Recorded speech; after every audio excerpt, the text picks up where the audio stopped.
Selamat pagi, apa kabar?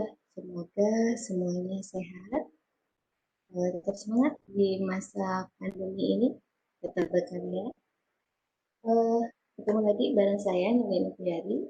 Pada kesempatan kali ini, saya akan mendiskusikan tentang satu isu, yaitu tentang take off avoidance, yang dibahas dalam 5 riset yang berbeda dengan menggunakan filosofi riset yang berbeda. Kita akan bahas satu persatu dulu jurnalnya, kemudian langkah kedua, sesi kedua kita akan bahas tentang perbandingan kelima jurnal itu, dan nanti terakhir kita akan diskusikan filosofi riset mana yang lebih baik.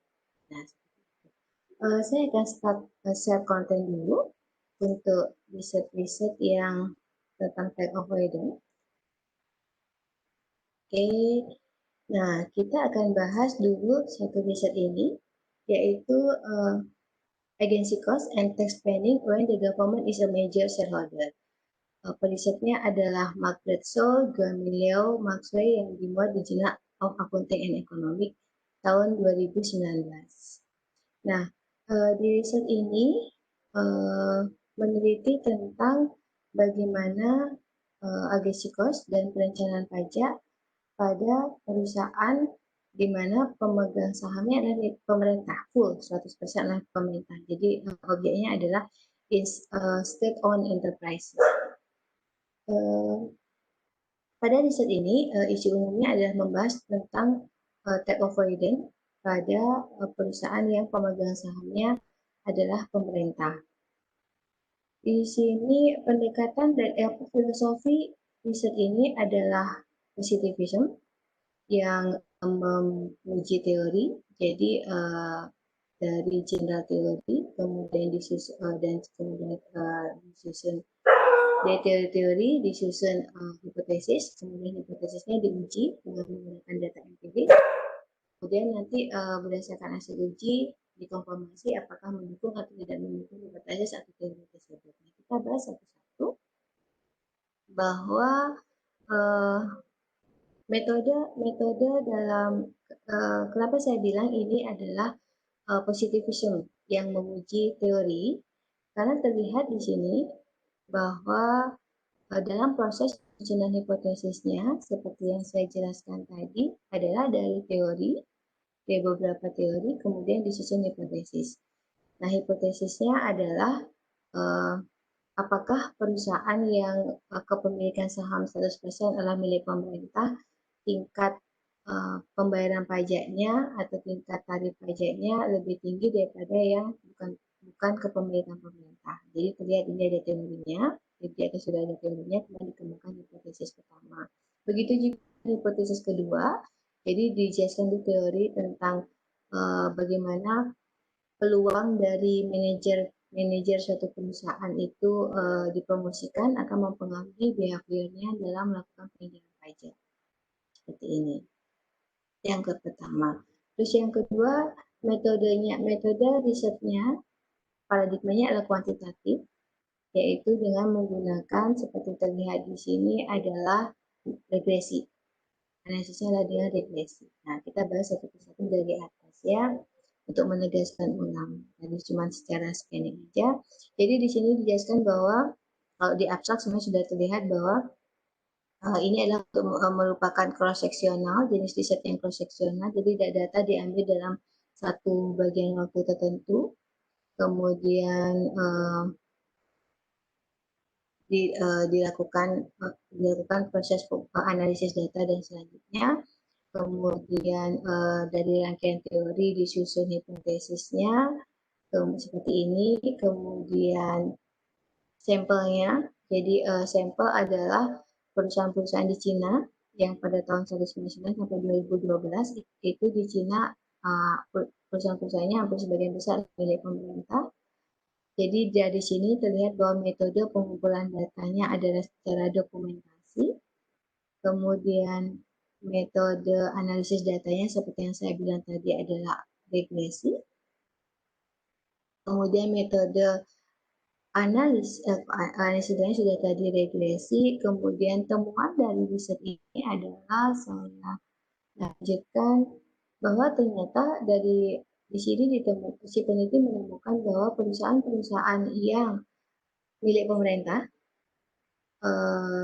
itu tingkat pengindaran pajaknya rendah. Jadi atau bahasa lainnya tingkat pembayaran pajaknya atau tarif pajaknya adalah tinggi dibandingkan dengan perusahaan yang bukan milik pemerintah. Jadi mendukung hipotesis yang pertama, mengkonfirmasi teori. Jadi teorinya valid sesuai dengan data empirisnya.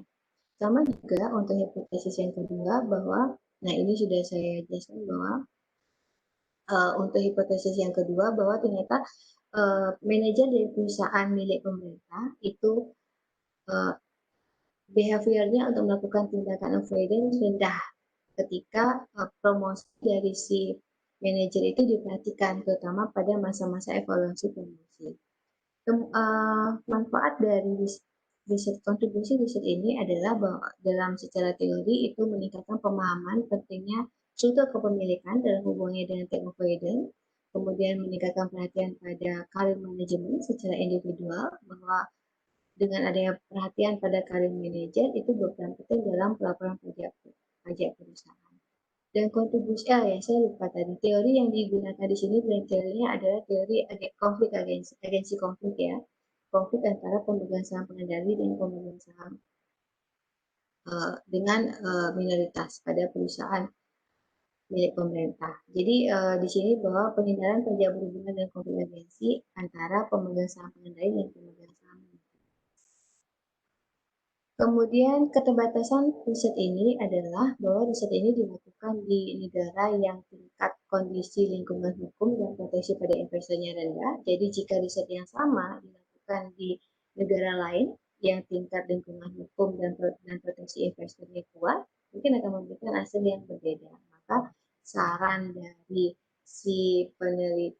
buat penelitian selanjutnya adalah dilakukan riset yang sejenis tapi pada negara yang lingkungan hukumnya lebih kuat. Contohnya di sini si riset kasih contoh di Norwegia. Nah, itu yang pertama. Terus yang kedua, masih juga, riset yang kedua ini adalah membahas tentang take avoidance juga dalam kaitan dengan take avoidance, pengendalian pajak juga, tentang tax planning juga, yaitu risetnya the concept of latitude from the SMS owner in Bali to address the income tax evasion. Jadi di sini secara umum si periset melakukan penelitian pada pemilik perusahaan di Bali bahwa apakah dengan perusahaan tersebut, apakah dengan pemilik perusahaan sudah melakukan yatnya, artinya melakukan upacara yatnya dalam konteks agama itu artinya sudah memiliki keikhlasan bahwa memiliki keikhlasan dan kesadaran tentang konsep berterima kasih atas apa yang diperoleh pada Tuhan. Jadi dengan penghasilan yang diperoleh diucapkan si pemilik atau si penerima penghasilan merasa berterima kasih sehingga melakukan niatnya. Apakah dengan konsep seperti itu artinya juga bahwa si pemilik perusahaan juga ikhlas untuk membayar pajak atau ikhlas dalam menunaikan kewajiban perpajakannya sehingga tidak melakukan take operation atau take avoidance. Seperti itu apa namanya riset ini. Jadi riset ini dilakukan oleh penelitinya adalah Eka Widyastuti dan tim, kemudian dimuat di Procedia, Jurnal Procedia Social and Behavioral Science tahun 2015. Nah di abstrak itu sudah terlihat jelas bahwa jenis penelitian ini filosofinya adalah interpretivism. Dengan jenis risetnya adalah, nah sepertinya di sini, transcendental phenomenological study yang sejenis dengan pemikiran Edmund Husserl. Nah, kemudian risetnya di sini adalah bangun teori ya, nggak menguji teori tapi membangun teori. Jadi di sini makna risetnya adalah bagaimana dengan menggunakan metode phenomenological study dengan menggunakan metodenya Edmund Husserl ini bagaimana mengungkapkan apakah apa yang dikatakan seseorang itu sama dengan yang dipikirkan dan sama dengan yang dilakukan. Jadi apakah dengan dia melakukan niatnya itu sama dengan bahwa dia memang memiliki konsep menyadari konsep berterima kasih pada Tuhan, dan juga melakukan pembayaran pajak sebagai wujud atau sebagai analogi yang sama dengan ucapan terima kasih. Nah, kemudian di abstrak juga sudah dijelaskan bahwa metode pengumpulan datanya adalah dengan melakukan interview secara mendalam kepada beberapa pemilik perusahaan, wajib pajak pemilik perusahaan. Nah, itu di abstrak dijelaskan seperti itu. Kalau kita search ke bawah teori secara grand teorinya dia nggak pakai grand teori, jadi karena tidak menguji teori, maka kalau di sini literatur reviewnya adalah dia menjelaskan konsep lihatnya dan juga metode yang Edmund Husserl-nya, metode transcendental phenomenologinya. Kemudian research methods-nya jelas dia menyebut di sini adalah qualitative research. Kemudian ini sekali lagi dia tekankan bahwa itu interviewnya apa pengumpulan datanya dengan metode interview dari pemilik perusahaan di Bali. Kemudian analisis datanya, nah dia di sini metode analisis datanya seperti yang saya jelaskan tadi, pakai konsep of method as the unit of analysis in Husserl phenomenology. Jadi di sini metode ini secara spesifik itu berusaha untuk mengungkapkan seperti yang saya telah dijelaskan tadi bahwa berusaha untuk mengungkapkan bahwa apa yang dia katakan memang sama dengan apa yang dia pikirkan dan memang sama dengan apa yang dia lakukan di konsep dasarnya. Kemudian secara teknikly dia juga menggunakan reduction method. Artinya reduction method di sini adalah proses peneliti melakukan proses men-sorting atau menyaring data-data yang tidak berhubungan dengan question research, tidak berhubungan dengan jawaban question research itu disaring, dan yang berhubungan yang akan diolah. Jadi di sini sekali lagi, jadi reduction stage-nya itu dengan posisi dengan reduction eidetic phenomenica, transcendental reduction, dan reduction of phenomena. Nah, temuan dari riset ini adalah, di sini sudah dijelaskan oleh Stephen Yoti bahwa temuan risetnya bahwa pemilik SMS owner, pemilik UMK di Bali yang melakukan yatnya itu berarti secara dalam alam bawah sadarnya atau secara spiritual sudah memiliki kesadaran, sudah memahami konsep berterima kasih atas apa yang dia peroleh, sehingga juga berterima kasih atas pada pemerintah sehingga ikhlas untuk membayar pajak dan tidak melakukan penghindaran pajak atau tidak melakukan tax evasion, tax avoidance, dan sejenisnya. Implikasi dari temuan ini adalah ditujukan ke pemerintah bahwa dalam pengambilan kebijakan pajak oleh pemerintah itu juga harus memperhatikan kesadaran spiritual dari si wajib pajaknya. Nah, itu riset yang kedua. Jadi riset yang kedua ini sekali lagi saya tekankan dia meneliti tentang tax avoidance, tax evasion, tax planning dengan menggunakan pendekatan interpretif, kualitatif, dengan jenis risetnya adalah transcendental phenomenological study. Oke. Kemudian riset ketiga yang saya diskusikan adalah tetap masih juga tentang pajak, dalam atau khususnya pengendalian pajak, tax avoidance, tapi dengan filosofi yang berbeda. Jadi di sini governance, judul risetnya adalah Governance, Tax and Folktales. Jadi ini yang dilakukan oleh Kevin Morrell dan tim yang dipublish di Journal Accounting Organization and Society tahun 2014. Menariknya riset ini adalah riset critical research atau filosofinya lah critical karena juga ada mengkritisi keadaan kebijakan perpajakan seperti itu, dan metode jenis risetnya adalah seperti yang di sini adalah particular narratological approach. Jadi dia metode risetnya adalah menggunakan naratif analisis. Kemudian di abstrak juga sudah dijelaskan bahwa metode pengumpulan datanya adalah dengan menggunakan interview, kemudian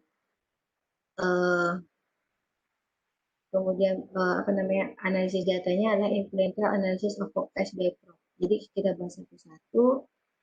Jadi pada penelitian ini si peneliti pada secara garis besar berusaha untuk meneliti, bukan berusaha sih, sudah meneliti bahwa pajak yang kompleks itu dengan segala lingkungannya itu yang kompleks itu sebenarnya bisa gampang loh dipahami. Artinya kenapa seseorang melakukan pengendalian pajak, segala karakter dan fungsinya di situ tuh bisa dianalisis dengan menggunakan metode naratif analisis dengan mengkaitkannya dia dengan logika atau konteks citra rakyat.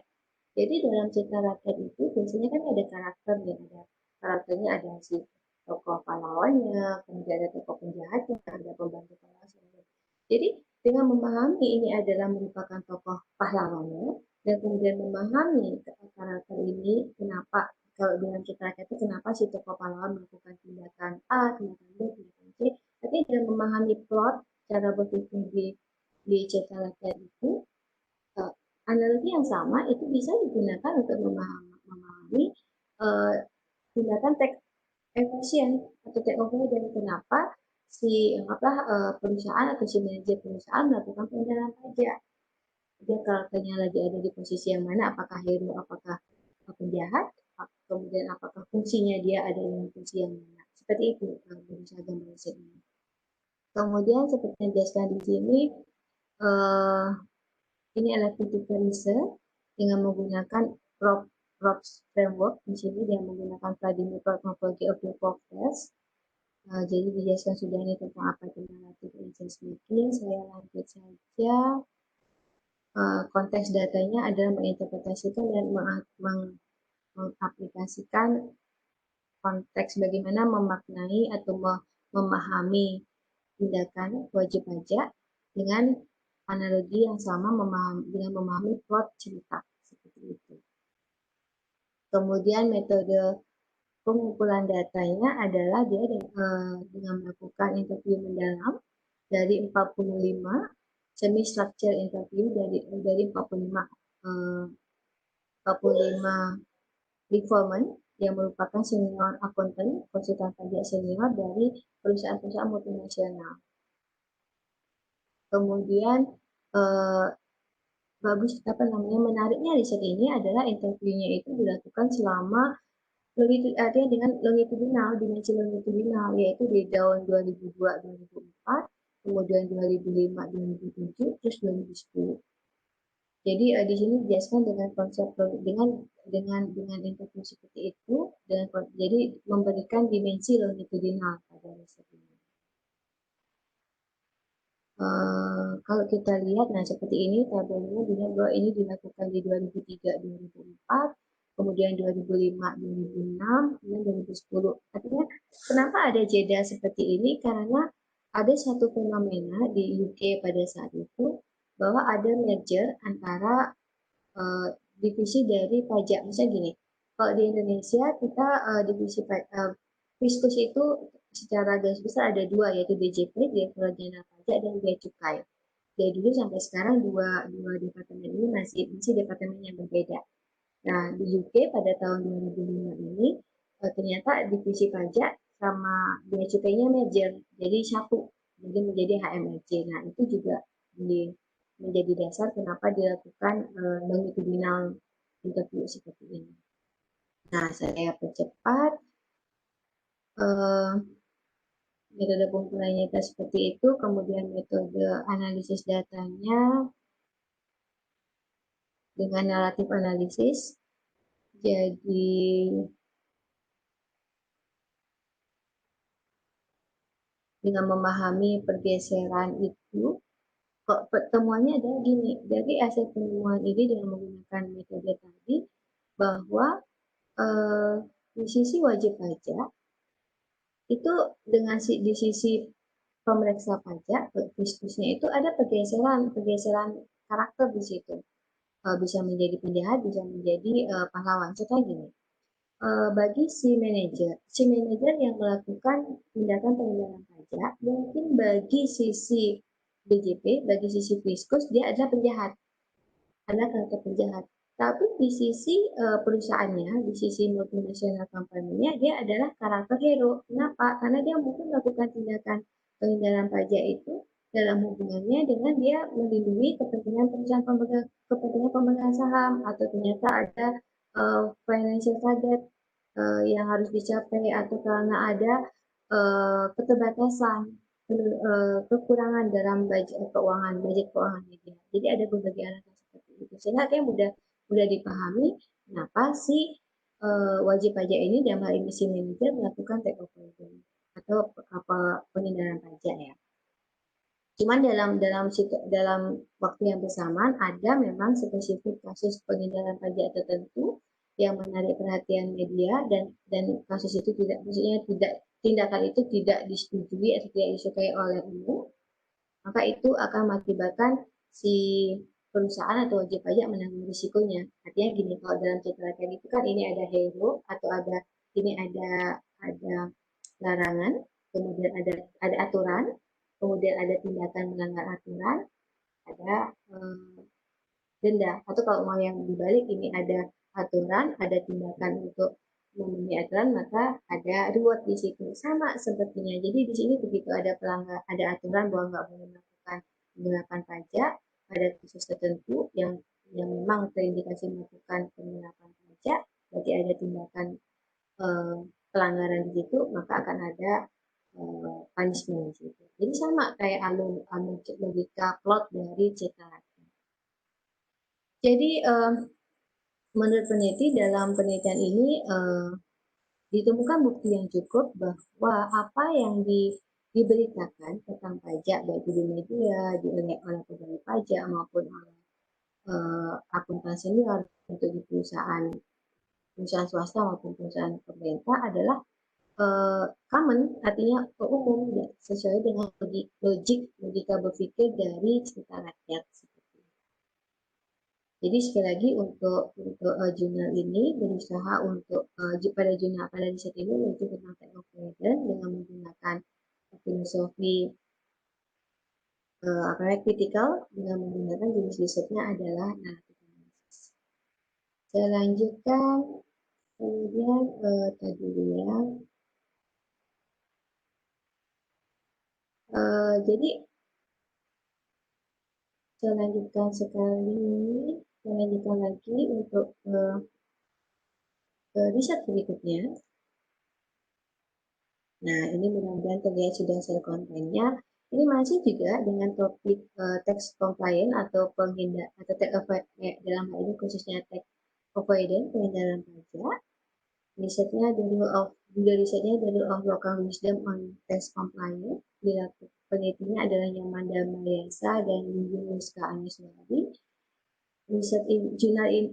Artikel ini dipublish di Jurnal Akuntansi Multiparadigma JALMAL pada tahun 2016. Jadi riset ini secara umum meneliti tentang bagaimana kepatuhan pajak atau bagaimana kepatuhan pajak di perusahaan di LPD, Lembaga Pemasyarakatan Lembaga Pekreditan Desa LPD di Legian Bali. Filosofi riset ini adalah interpretatisme dengan jenis adalah studi kasus. Jadi ini studi kasus di LPD, Lembaga Pekreditan Desa. Nah, di sini sudah di abstrak si peneliti sudah menegaskan bahwa melalui paradigma interpretif dengan metode studi kasus. Jadi diteliti bagaimana bahwa makna kepatuhan pajak itu dideskripsikan sebagai kesadaran metode untuk membayar pajak yang ditunjukkan melalui CSR berdasarkan prinsip terang. Jadi secara garis besar itu maksudnya dari riset ini bahwa kalau menurut dari aturan perpajakan, bahwa semua badan, LPD itu kan badan ya, semua badan itu harusnya punya NPWP. Nah, cuman di aturan tentang badan, ternyata LPD ini tidak masuk dalam kriteria badan, tidak masuk dalam UMKM. Jadi akhirnya LPD ini secara administratif tidak memiliki kewajiban untuk mendaftarkan diri sebagai wajib pajak. Jadi nggak punya kewajiban untuk punya NPWP, nomor pokok wajib pajak. Nah, apakah itu berarti LPD ini benar-benar nggak tax compliant, tidak patuh terhadap pajak? ternyata dalam riset ini berusaha untuk dengan studi kasus, akhirnya diteliti bahwa LPD ini walaupun nggak punya NPWP tetap patuh loh, cuman dia kepatuhan pajaknya atau tax compliance-nya itu ditunjukkan oleh CSR berdasarkan konsep penghitakarana CSR Corporate Society berdasarkan penghitakarana. Penghitakarana itu kayak lokal wisdom di Bali yang menyatakan bahwa kita harus selalu membina hubungan yang harmonis antara kita dengan Tuhan, kita dengan sesama manusia, kita dengan lingkungan. Kita bahas satu persatu. Jadi ini sudah dijelaskan lagi bahwa pakai case study, kemudian metode penelitian ini dijelaskan, metode pengumpulan datanya dilakukan dengan observasi, interview, dan dokumentasi. Kemudian data-data yang dikumpulkan itu dianalisis. Nah, dalam dianalisis dengan menggunakan tiga tahap yaitu data reduction, data presentation, dan penyimpulan. Jadi data reduction, data-data yang nggak ada hubungan, nggak relevan dengan konteks research question dihilangkan, dikeluarkan, kemudian data-data yang berhubungan itu di set, bikinkan draft untuk menjawab question risetnya, kemudian berdasarkan itu disimpulkan. Nah, temuan dari riset ini saya langsung aja bahwa ini, walaupun LPD itu tidak punya NPWP, dia konsep untuk konsep pajak itu kan iuran yang dibayarkan ke negara yang sama negara digunakan untuk pembangunan infrastruktur, ya seperti itu. Nah, sekarang di sini LPD itu langsung secara real dia bahwa dia melakukan CSR. CSR-nya itu sesuai dengan konsep lokal wisdom penghitakarana. Nah, jadi hubungan antara manusia dengan Tuhan berarti CSR-nya LPD membantu untuk manusia kita membangun Tuhan. Hubungan manusia dengan manusia di sini ada LPD Legian Kota ini melakukan perekrutan karyawan sehingga mengurangi tingkat kemiskinan di lingkungan sekitar, dan juga ada punya program kartu sehat sehingga penduduk di lingkungan sekitar itu kalau mau berobat ke rumah sakit itu akan dibayarkan oleh LPD seperti itu. Kemudian kalau yang hubungan antara manusia dengan lingkungan, berarti si LPD membangun juga infrastruktur di lingkungan sekitar seperti itu. Nah, jadi kontribusi riset ini ke teori adalah bahwa makna dari tax compliance itu bisa loh dibawakan ke arah perspektif budaya, ke arah local wisdom. Itu yang pertama. Yang kedua juga menambah teori tentang berkontribusi pada teori tentang akuntansi perilaku. Yang ketiga, kontribusi riset ini adalah bagi pengambil keputusan, secara praktik bagi pengambil keputusan agar ketika mengambil kebijakan itu juga memperhatikan local wisdom untuk meningkatkan kepatuhan pajak sehingga terjadi perhindaran dari tidak melakukan take off labor. Keterbatasan dari penelitian ini adalah ini single case study. Jadi si peneliti mensarankan untuk peneliti selanjutnya melakukan multiple case study. Yang sudah keempat ya, berarti dengan melakukan pendekatan interpretif, kualitatif dengan case study.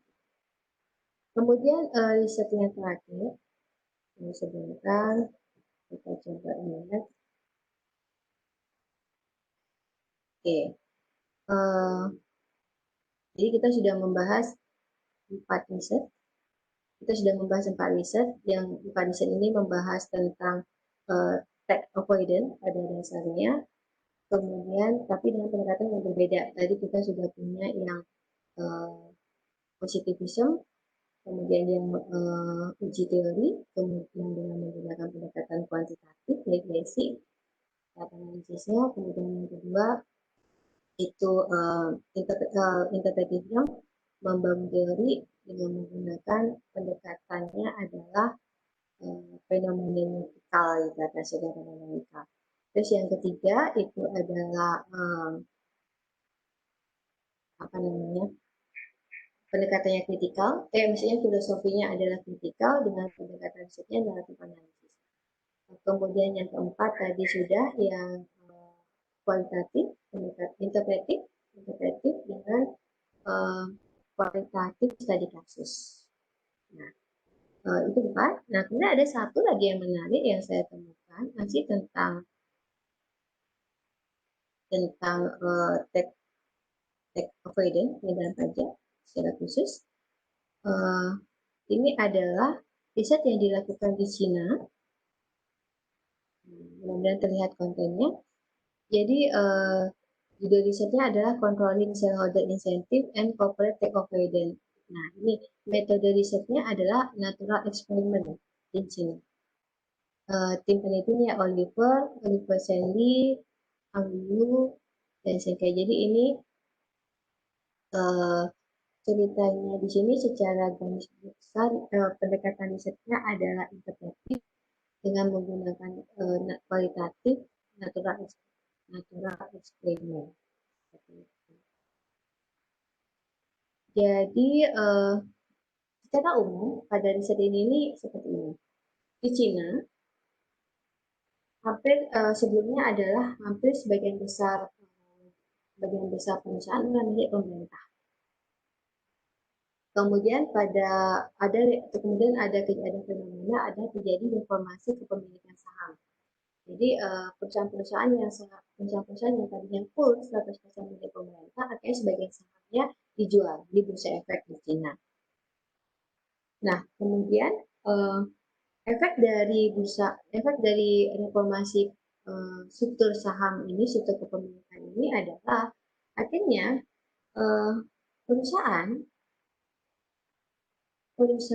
pemerintah di perusahaan ini akan berperan ganda. Pemerintah sebagai pemegang saham pengendali, artinya sebagai sisi wajib pajak, kemudian pemerintah dalam perannya sebagai pemerintah sebagai fiskus. Ada dualisme peran di sini.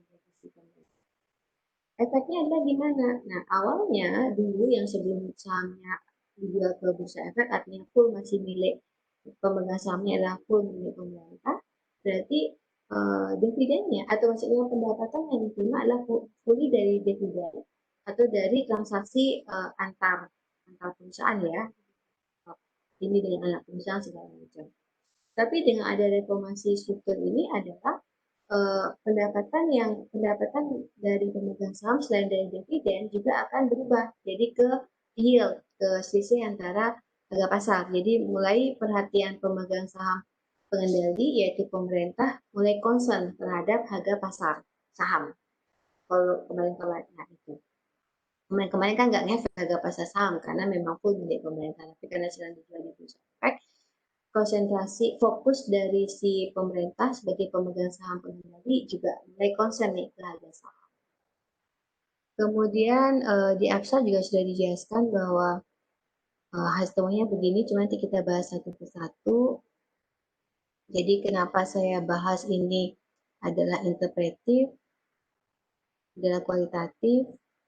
Jadi memang sudah dijelaskan di sini, seperti di sini dengan adanya konflik artinya dengan adanya reformasi struktur saham itu memberikan shock yang cukup berat, artinya memberikan shock berat terhadap kontribusi ke teori agensi konflik antara pemegang saham pengendali dengan pemegang saham minoritas yang akan mempengaruhi behavior perilaku pengendalian pajak.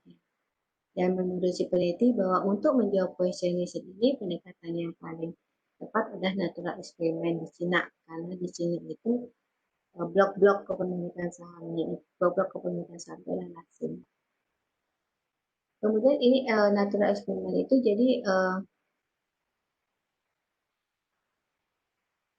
pengumpulan datanya itu adalah dari non-financial channels, data-data keuangan dari yang terdaftar di bursa efek tahun 2003 sampai 2008. Sebenarnya ini agak panjang, soalnya 61 halaman. Jadi kita cari poin-poinnya saja. Nah, jadi dengan metode pendekatannya adalah natural experiment, dengan di sini variabel yang dipakai adalah pengindaran pajak, teksnya, kemudian ininya apa namanya, variabel independennya adalah interest, kemudian eksperimennya berarti variabel kontrolnya itu dia pakai variabel kontrolnya itu adalah dia kalau nah ini variabel kontrolnya adalah ini apa namanya ukuran perusahaan dan juga kinerja perusahaan. Jadi metode eksperimennya di situ ini ya analisis datanya.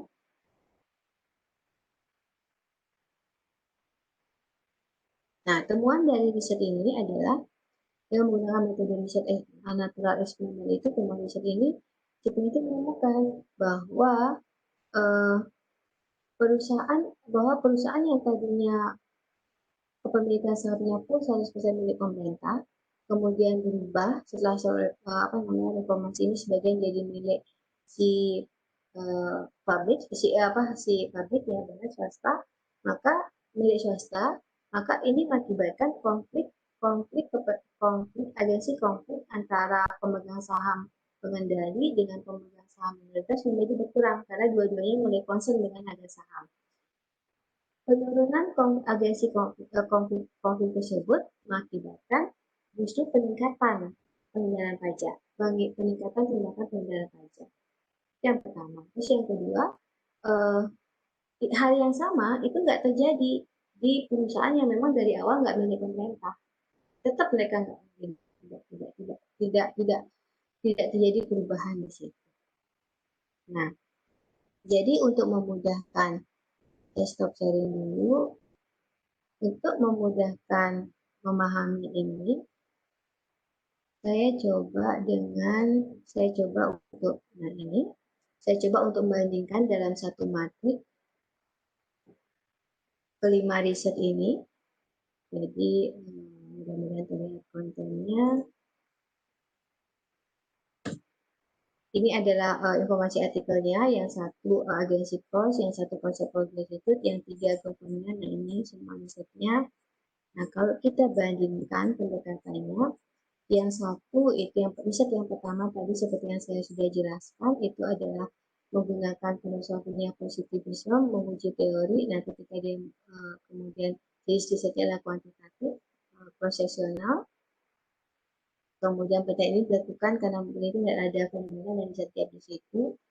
Kemudian yang jadi kalau saya lanjutkan yang satu ini menguji teori, maka dia akan punya hipotesis. Ada hipotesis, ini ada hipotesisnya. Ada hipotesisnya karena dia menguji teori ya. Kalau nggak menguji teori, biasanya di riset tidak ada hipotesisnya. Jadi saya baik dulu. Nah ini. Riset yang kedua itu adalah filosofinya interpretivism, membangun teori. Dengan jenis risetnya adalah kualitatif, dengan transcendental phenomenological study, pakai hasil tadi ya. Kemudian riset yang ketiga itu adalah critical, dengan jenis risetnya narrative analysis. Riset yang keempat interpretivism, studi kasus. Riset yang kelima positivism, menguji teori, tapi dia pakai natural experiment. Ini adalah berpikirnya bahwa riset yang pertama akan ada fenomena dan riset gap, riset yang kedua bahwa ada keluar aturan pajak di Indonesia waktu PP 46 tahun 2013, di mana membayar pajak itu tidak dari laba, tapi langsung dari total penjualan. Kemudian yang riset yang ketiga, yang kritikal tadi ini fenomenanya karena ada merger antara ya kalau di Indonesia kayak ada di UK itu ada merger antara departemen DJP dengan bea cukai. Merger jenis satu di HMRC dan juga dia objeknya lebih ke perusahaan multinasional karena di UK ada fenomena perusahaan multinasional itu memiliki kekuasaan penempatan lebih dibanding wajib pajak. Nah, yang studi kasus yang tadi yang objeknya tax compliant di LPD, lembaga penerbitan desa yang menggunakan konsep Vihita Karana, itu adalah studi kasus dengan fenomena ini. Yang seperti ini. Kemudian yang kelima tadi adalah yang natural experiment yang di Cina itu reformasi, karena ada di situ fenomena reformasi struktur saham. Teorinya adalah yang pertama itu yang ini dia menggunakan teori keadilan sih sebenarnya, tapi tidak tersurat di situ. Yang pertama tersurat ya, jelas dia karena dia yang positivisme ya. Maksud saya yang kedua filsafat yang ketiga ini tidak ini. Yang keempat TPB, ini masih yang interpretif TPB tapi nggak tersurat hanya tersurat. Kemudian teori keadilan untuk yang kelima. Kemudian yang ke variabelnya, kalau tadi yang positif jelas dia membedakan ada variabel dependen dan independen. Kalau yang interpretif tidak begitu tidak jelas, tidak apa namanya kapnya tidak menspesifikkan ini variabel dependen, ini variabel independen, sama juga yang ketiga dan keempat juga tidak terlalu. Nah yang kelima karena pendekatan positif ya dengan eksperimen menyebut ya bahwa ada variabel dari variabel yang kelima yang natural eksperimen jelas dia membedakan ada variabel dependen, ada variabel yang dikontrol pada satu eksperimen. Itu perbandingannya dengan beberapa ininya sebenarnya masih ada ya kalau kita mau melihat metodenya. Saya share lagi untuk lebih mempertegas perbedaan antara riset ini dengan jadi kalau yang positivism pasti dia ada membangun karena apa menguji teori akan ada hipotesis yang dibangun, hipotesis yang diuji. Kalau yang interpretif atau yang kritikal itu tidak ada hipotesis karena nggak menguji teori, tapi riset-risetnya jelas. Kemudian yang kelima ini yang eksperimen dia ada hipotesisnya. Nah ini kan positivism ya, menguji teori, juga menguji teori. Jadi 1 dan 5 ini menguji teori, 2, 3, dan 4 lebih ke membangun teori. Nah jelas ini juga terlihat perbedaan metode pengumpulan datanya. Kalau dia positivism menguji teori, dokumen. Nah kalau umpamanya dia interpretif atau kritikal, biasanya nggak dokumen dia. Jadi ini kayak wawancara, ini juga kayak ini yang interpretif, yang phenomenological study itu pakai wawancara mendalam dan observasi. Terus yang kalau yang ini yang interpretif yang pendekatannya ini dia pakai untuk yang mendalam. Kalau yang tadi yang LPD, yang studi kasus, pakai dia dokumentasi juga dan yang ini yang pattern yang positif, yang natural eksperimen pakai dokumentasi juga sebagai tambahan, tapi secara umum dia pakai eksperimen. Kemudian saya lanjutkan di metodenya. Nah, kelihatan jelas kalau yang positif pakai kuantitatif ya, regresi. Kemudian kalau yang tadi interpretif pakai unit yang phenomenological study itu pakai unit analisisnya Hasler, jadi pakai reduction method. Yang kalau analisis review, analisis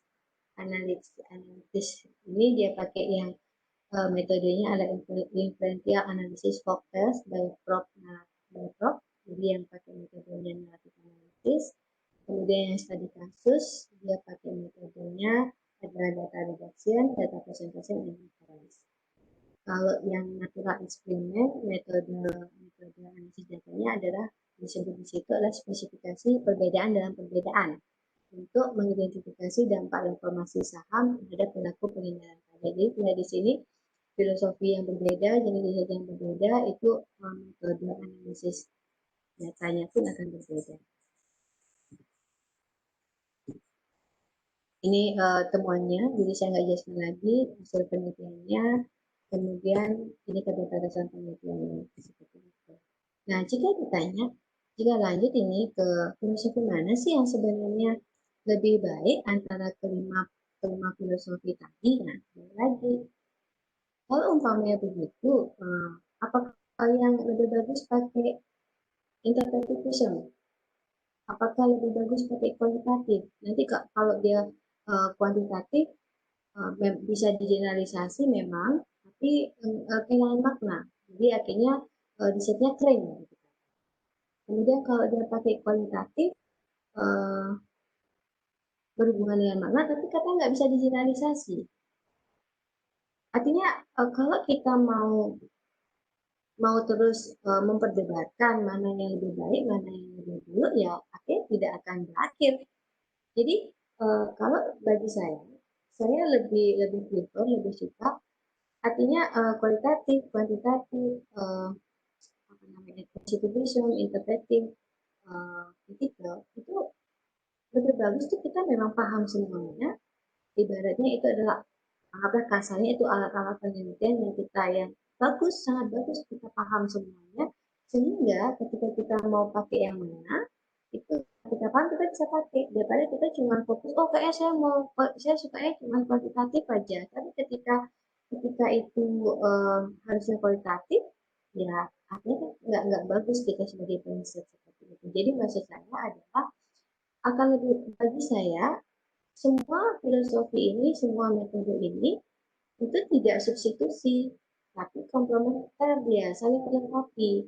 Jadi namanya gini, kalau emang riset questionnya itu saya akan menjawab dengan pendekatan kuantitatif, tapi kemudian jika ada satu dan lain hal, ternyata ada sesuatu dari setelah analisis data, kemudian dapat temuan ada sesuatu yang saya nggak bisa jelaskan dengan kuantitatif, ya saya akan melakukan pendekatan kualitatif juga di situ. Nah, jadi lebih ke combine. Ini akan bagus juga untuk dielementasikan dari penelitian tersebut. Jadi intinya, balik lagi, kalau emang ditanya nih, mana yang lebih bagus antara semua riset itu, sekali lagi, itu lebih bagus kita memang paham semuanya, sehingga kita punya senjata yang banyak. Jadi ketika saat mau meneliti atau saat mau berperang, kita punya banyak nih senjata yang bisa dipakai. Seperti itu. Jadi kalau saya mau agak, saya mau summarize ya. Jadi menurut saya filosofi mana yang lebih baik? Ya beda nih ke riset questionnya apa. Nah, filosofi yang baik itu adalah, atau pendekatan riset yang baik adalah memang pendekatan yang paling tepat. Mana pendekatan yang paling tepat untuk menjawab riset question tersebut. Jadi kalau saya punya riset question A, saya sebagai peneliti harus berpikir untuk menjawab riset question A ini, pendekatan mana sih yang paling tepat? Apakah kuantitatif, apakah kualitatif, apakah dengan menggunakan studi kasus, apakah dengan menggunakan natural experiment? Nah itu, jadi tetap poin dasarnya, fondasi dasarnya adalah harus disesuaikan dengan riset question. Itu fondasi dasarnya. Nah, kemudian aspek yang lain yang juga kita harus pikirkan adalah, nah kita sebagai peneliti lebih berpengalaman pada pendekatan yang mana. Artinya kalau ternyata dengan dari set question seperti itu, pendekatan yang paling tepat umpamanya adalah interpretif, ya sebagai peneliti, kalau ternyata kita nggak punya pengalaman tentang interpretif, ya kita harus kumpulin dulu pengalaman, kita harus paham dulu tentang alat tersebut, sehingga bisa kita pakai. Atau ya ini kan berarti agak subjektifnya ya, pertimbangan subjektifnya. Pertimbangan subjektif yang lain itu juga relevansi dengan yang memang ingin dipraktekkan. Umpamanya saya ternyata nggak begitu kuat di kualitatif gitu umpamanya. Sebenarnya saya pengen, saya harus belajar nih pakai kualitatif. Kan kita selalu learning by doing ya. Jadi kalau ini alat, kalau kita nggak pakai, biasanya kita nggak mempelajari alat itu. Jadi kan dengan kita pakai alat itu, ya secara nature ya kita pasti akan belajar tentang alat itu sehingga punya pengalaman tentang alat itu. Tapi sebenarnya kayak lagi di awal, kita memang dari awal itu harusnya sudah paham tentang berbagai alat, berbagai pendekatan itu, sehingga kita bisa sesuaikan dengan riset question kita, yang mana yang tepat untuk menjawab riset question kita. Kemudian pertimbangan subjektif ya, pertimbangan subjektif yang lain juga, mana yang lebih baik itu ya, kalau seandainya saya dalam posisi sebagai mahasiswa, kandidat PhD gitu umpamanya, atau sebagai periset pemula, karena saya belum berpengalaman, ya saya juga harus mempertimbangkan di institusi itu tenaga ahli yang bisa saya minta untuk jadi promotor atau jadi pemimpin tersedia nggak untuk pendekatan itu. Gitu. Umpamanya kalau di universitas saya, di universitas saya itu saya mahasiswa S3 gitu. Setelah itu di universitas saya dosen-dosen pembimbing, dosen promotor itu adanya cuma yang kuantitatif. Jadi ketika saya mau ngambil yang kualitatif ya agak susah. Mungkin bisa dibiasakan dengan ada dosen tamu gitu yang sebagai atau promotor tamu. Tapi kalau ternyata nggak memungkinkan ya kita sebagai riset pemula juga harus pikir nih apakah memang harus harus insist dengan metode kualitatif tapi nggak punya pembimbing, nggak punya promotor kan ya perlu dipertimbangkan juga. Tapi mohon benar-benar dipahami bahwa yang apa namanya pertimbangan 2, 3, dan 4 ini adalah pertimbangan subjektif. Jadi objektifnya itu tetap balik lagi ke mana yang lebih baik menurut saya adalah mana pendekatan yang memang bisa menjawab riset question itu seperti itu. Jadi dalam proses penelitian itu memahami sekali lagi tetap memahami alat. Artinya gini, dalam bayangan saya lebih suka untuk saya dalam pemahaman adalah tidak ada jeleknya untuk tahu. Jadi ketika tahu, ketika kita bisa memahami semua jenis-jenis filosofi ini, kemudian memahami bentuknya, memahami keunggulannya, kekurangannya segala macam, jadi kita lebih wise sehingga lebih dalam hal ini lebih bisa memiliki perspektif yang lebih luas bahwa ini ada baiknya, ini ada kurangnya, sehingga ketika ketemu riset questionnya, saya bisa punya banyak pilihan, banyak alternatif. Oh, kayaknya kalau riset question ini memang kuantitatif nih, yang memang pendekatannya yang paling tepat. Karena memang saya paham, kuantitatif itu bagusnya begini, jeleknya begini. Atau situasi yang lain, oh dengan riset question seperti ini, saya mau mengekspor ini sesuatu yang baru, yang ternyata belum banyak yang paham, teorinya belum ada, saya mau artinya mau benar-benar mengeksplor ini, ya udah berarti kan saya ada pendekatan yang paling cocok adalah interpretif kurang di teori seperti itu.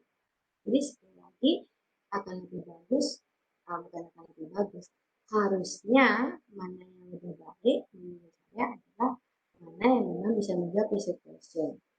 Kemudian yang kedua, akan sangat lebih baik jika ini melengkapi komplementer, tidak substitusi. Sehingga juga membantu dalam evaluation dari riset kita. Intinya sih seperti itu. Oke, itu yang bisa saya sampaikan untuk kesempatan kali ini. Artinya dari satu isu tadi kayak yang saya contohkan, dari satu isu tax avoidance pengindaran pajak itu sebenarnya bisa diekspor, bisa diteliti dari berbagai perspektif, dari berbagai filosofi, dari berbagai pendekatan tergantung riset question yang kita ambil.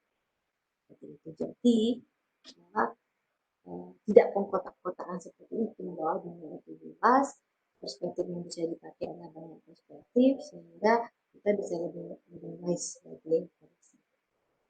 Artinya seperti kata ketika saya mengquote dari salah satu dosen saya, jangan di awal menentukan ini saya mau kuantitatif, saya mau kualitatif, jangan. Tapi kita tentukan dulu riset questionnya, selalu saya